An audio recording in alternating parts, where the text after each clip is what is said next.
Video viral हो रही है जिसमें आप परवेज़ खटक साहब को कहते हैं कि इसकी तबीयत जो है गन्ना तोड़ने के बराबर नहीं है और हुक्के की नड़ी की तरह ये बुड़ करता रहता है, पीटीआई तोड़ने की बात करता है। तो क्या ये एक मज़ाहिया कॉन्टेक्स्ट में कहा, ये वाक़तन वो गन्ने तोड़ने के लिए नहीं लगता? आप ज़रा उनसे तुड़वा देना गन्ना। फाइनल आर्गूमेंट्स के लिए तैयार थे, लेकिन सरकारी वकीलों की तरफ से वही पुराने बहाने जो छोटी कचहरियों में किए जाते हैं, छोटी कचहरियाँ छांगा मांगा या कच्ची कोठी की कचहरियों में ये बहाने किए जाएं कि हमारी तैयारी नहीं है, हमारी तरफ से केस तैयार नहीं है। ज़ाहिर है जब झूठा और बेबुनियाद और फर्जी केस हो तो उसकी तैयारी चाहे वो सारा दिन और सारी रात भी करेंगे तो उसकी तैयारी इनकी हो ही नहीं सकती।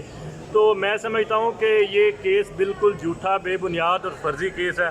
दूसरा, आपके सामने सुप्रीम कोर्ट के फैसलों की खिलाफ वर्जी कि एक तोशाखाना जो इन्होंने तमाशा बनाया हुआ है, वही केस इलेक्शन कमीशन भी फाइल करता है, वही केस जो है वो FIA भी सुनता है, वही केस जो है वो कोसार थाने में उसकी FIR भी दी जाती है, उसी केस में नैब भी इंक्वायरी कर रहा है। तो कानून ये कहता है, सुप्रीम कोर्ट के फैसले ये कहते हैं कि आप एक मैटर में एक ही इंक्वायरी, एक ही केस चला सकते हैं।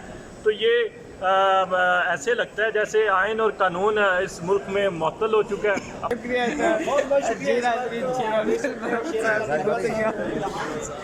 कहा है कि ये हमें अदालतों के ऊपर जो है वो आपको कॉन्फिडेंस इतना नहीं होता जा रहा। अदालतें जो हमारी ज़मानतें जो हैं वो जो है वो कैंसिल की जा रही हैं और PTI के ऊपर एक मरतबा फिर उन्होंने क्रैकडाउन की बात की। उन्होंने कहा कि फिर भी हम अपनी अदलिया के ऊपर बिल्कुल यकीन रखते हैं। जब मैंने उनसे सवाल किया कि आपकी एक वीडियो वायरल हो रही है जिसमें आप कह रहे हैं कि जनाब जो परवेज़ खटक साहब हैं, मैंने शेर अफजल साहब से आज फिर उस वीडियो के बारे में पूछा कि आपने शेर अफजल साहब के जो बताया है कि परवेज़ खटक साहब जो हैं उनकी अहलियत गन्ना तोड़ने की नहीं है, तो उन्होंने कहा कि आप फिर उनसे गन्ना तोड़वा के देख लें। इस वक्त अली भुट्टर साहब हमारे साथ मौजूद हैं। अली भुट्टर साहब, बहुत शुक्रिया सर टाइम देने के लिए।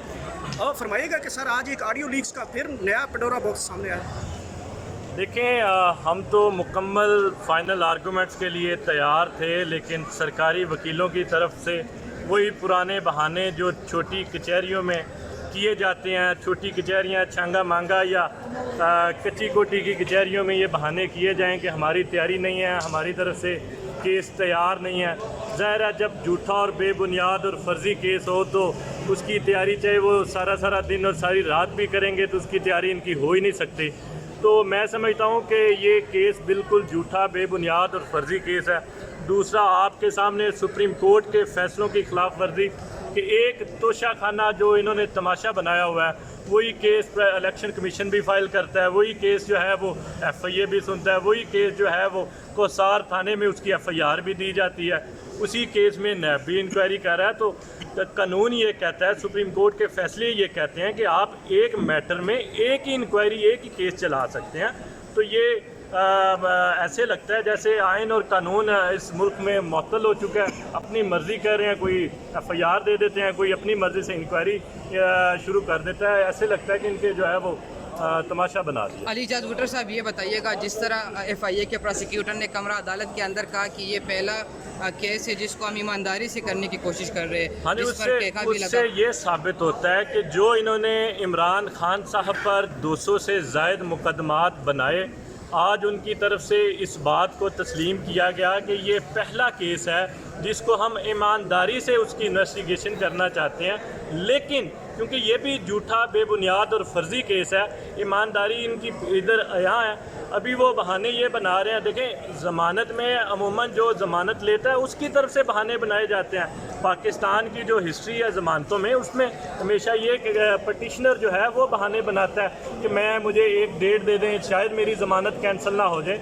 लेकिन ये सारे केसों में शायद ही पहला दुनिया का केस हो जिसने ज़मानत दायर की है। वो कहता है कि मैंने केस ख़त्म करना है, मैंने इस पर फाइनल आर्गूमेंट्स करने हैं। लेकिन सरकार जिसने ये केस बनाया हुआ है, और देखें अगर उन्होंने उनकी तैयारी नहीं है तो केस क्यों बनाया? जब केस बनाया तो तैयारी के साथ आते।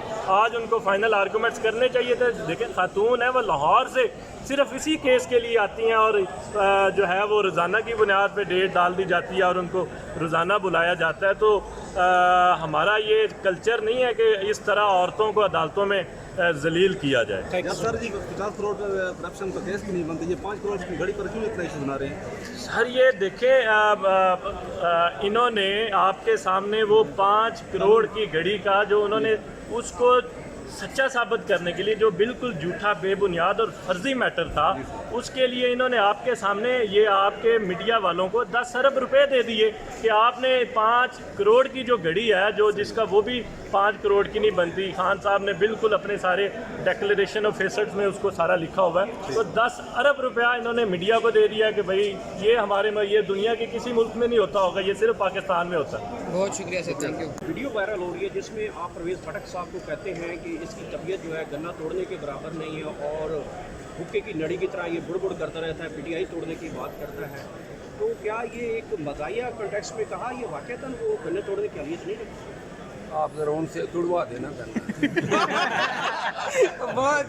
डर लगने लगा है, समझ गए ना? ये ताख़ीर, छोटे छोटे मुकदमों में पीटीआई के लोगों की ज़मानतें खारिज हो रही हैं लघु बेबुनियाद केसेस में, तो लिहाजा अब जिस अदालत की तरफ भी हमारा रुख होता है ना, बेएतबारी सी शकूक और शुबात जो हैं वो हमारी इन पे जो है पैदा हुए पड़े। सर अगला अमल क्या है जब आपको अदालतों के ऊपर एतमाद नहीं रहा, तो सर क्या वकला तहरीक करने जा रहे हैं? वकला तहरीक तो खैर एक अलग अमर है, लेकिन अभी जब ये चीफ जस्टिस साहब नए आएंगे तो हमें ये उम्मीद है कि शायद जो है अदलिया अपने पाँव पे खड़े हो जाए। अच्छा, बताइएगा कि सर आपकी तो बड़ी